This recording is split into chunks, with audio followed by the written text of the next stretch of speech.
Boom! That's what a week looks like. Week 1 in the books, U.S. history. That wasn't so bad. So that's what a week's going to look like. That was 2 assignments, 2 current events. I realized that it's due Sunday, so some of you are still working on it. That's fine. And I checked in with some of you via School Loop just to see how things were going. I just want to make sure we're on track. And I love that you guys that I talked to were just saying, hey, I'm budgeting my time. I like this online learning. Your stuff's not due till Sunday, so relax. I get it. But I just wanted to touch base. So your stuff's due Sunday, so that's what a week looks like for U.S. history. Next week will be about the same thing. I might be a day ahead this time where this week, Wednesday, all of your assignments were posted. Next week, I think my goal by Tuesday, everything will be posted, and then you'll have again till Sunday to work on it. As of right now, that's how things are going to look. Maybe be prepared after our spring break. I don't know what we're calling it. I don't know. What are we calling it? Whatever that is, after that, we might pick up the pace a little bit after everybody's got technology, and then, because, the last 2 weeks of April, maybe be ready to just up the U.S. work a little bit, but that shouldn't be bad because we're starting at a pretty low spot. One bit of housekeeping! Whoa, I'm not ready. Housekeeping. Some of you are, what were we talking? Oh, right, Google Classroom. Some of you are sharing with me the document. I need you to just hit the turn in button. I know Google Classroom's new for some of us, but just hit the turn in button and not the share button. It just helps me keep track of what's going on. So go ahead and do that. Most of you are doing the turn in button and not the share button. They're right next to each other. I can see where you, and the share button, I think it's blue. It's blue. You're like, I want to press it. Hit the turn in button. It's just easier for all of us. Okay. I'm just going to do a quick recap of kind of what you should have been getting out of the assignments that you had this week. I'll just try to make it quick. Okay, and scene. Okay, I probably could have edited something, but we're on a budget. Okay, anyway, World War II, over. Truman is the president, right? FDR had passed away. Truman decided to drop the bomb. Okay, World War II is over.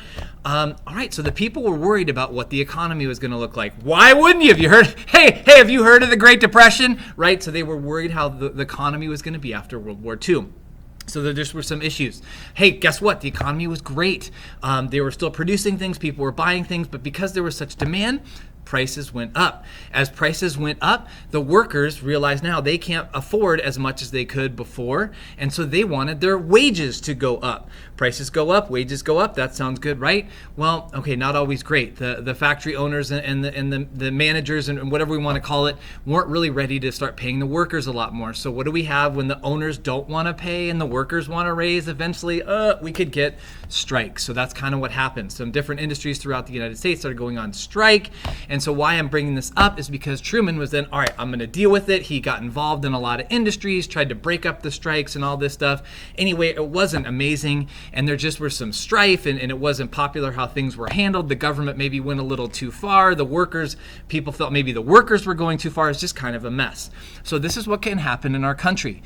What happened next was then, in 1946, there was going to be a congressional election, and Truman is a Democrat, and so the people of the United States were kind of fed up with everything, and so they elected in the government more Republicans in the House of Reps and more Republicans in the Senate. So now you have a Democratic president, you have Republican House, Republican Senate. That's called a divided government. We have that throughout, actually, let me back up. It's not quite a divided government. It just means that Congress is on one side and the president is kind of on the other. So it's going to be hard for them to get things done. So this is what happens, I think you had to address in your questions. We had the Taft-Hartley Act, which was passed. The Taft-Hartley Act was the Republican Senate and the Republican House of Reps trying to get together to let's get those unions under control. They wanted to pass stricter laws against unions and just all these things kind of against the unions to bring the unions back, under control a little bit.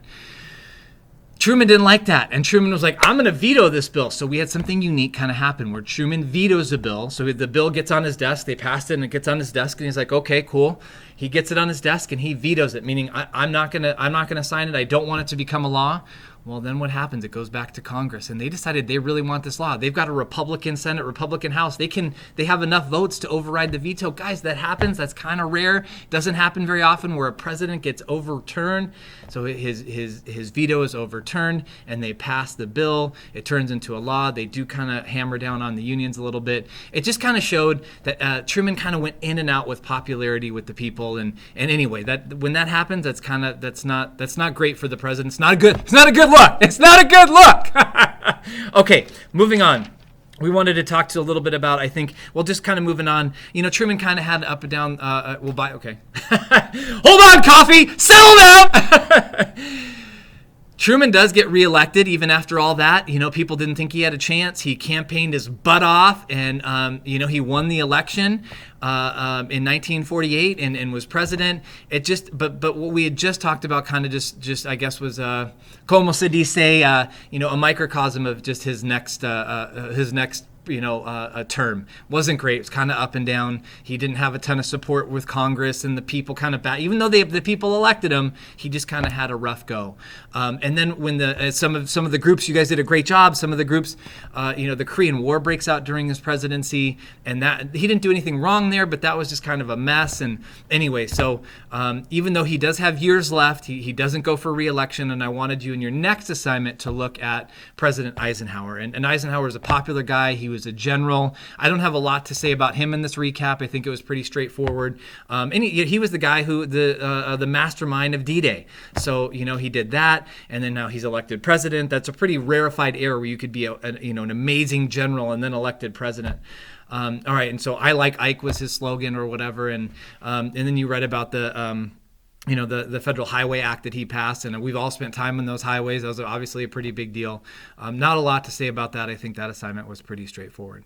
Well, I enjoy talking to you guys. I miss seeing you in class, but that's week 1 in the books. I'll try to do this again after week 2, and please feel free to email me on School Loop if you have any comments or questions or things like that. And somebody, but they disliked my video. I'm not taking it personally. It's a school video. I get it. But go ahead, like and subscribe, and I'll see you later.